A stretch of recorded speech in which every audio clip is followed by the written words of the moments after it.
Ayun guys, kain muna tayo. Bago tayo umahon sa boundary ng Nuevesia at Aurora.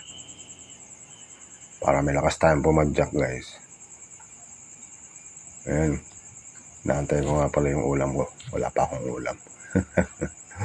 So, wala pa yung ulam ko guys eh. Sinasandok pa nila.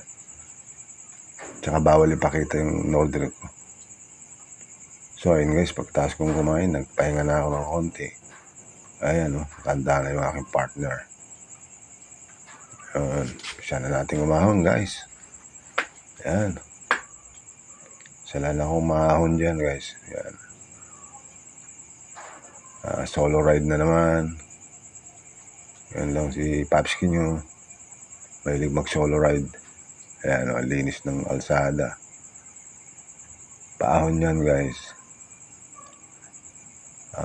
Ali ahon din yan.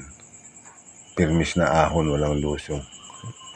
Bali yata yan eh. Hindi ako magkamali, 7 or 8 kilometers na puro ahon yan.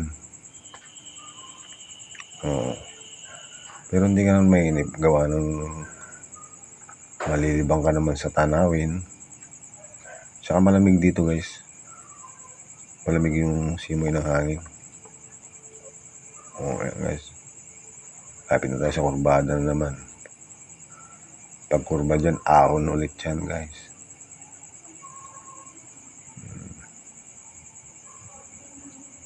Ayan guys para na rin kayo namamasyal dyan guys. Basta sabayin nyo lang yung aking biyahe. Diba?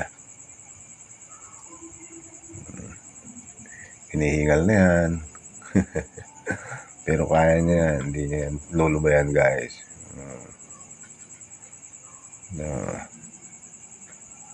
Sanay mag-isa yan eh. Sarap kasing bumadyak guys pagka mag-isa ka, wala kang iniintindi. Ayan guys tanaw ko na yung boundary.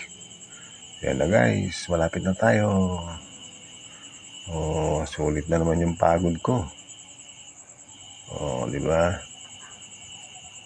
Yan yung boundary ng Nuevesia at saka Aurora guys. Yan. Mismong nasa taas ng bundok guys yan. Top hill mismo. Tapos pagtawid mo dyan, palusong naman na yun. Papuntang Baler. Noong pandemic guys, dinadayo rin yan. Taga ibang lugar pa, ibang bayan.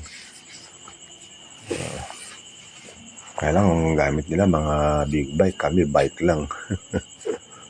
Ayan guys, pakikita ko sa inyo kung saan papunta yung daan na yan. Kung anong bayan ang dadaanan yan. Ayan guys, una San Luis, Baler, Dipakulaw, Dilalungan, Kasiguran. Ayan guys, di ba? Dilasag. Ayan hinihingal si Papski nyo yata. Ayan guys, yung marker mismo ng Maria Aurora. Sulit na naman yung pagod.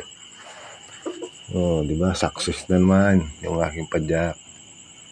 So, ganito na lang guys. Bye.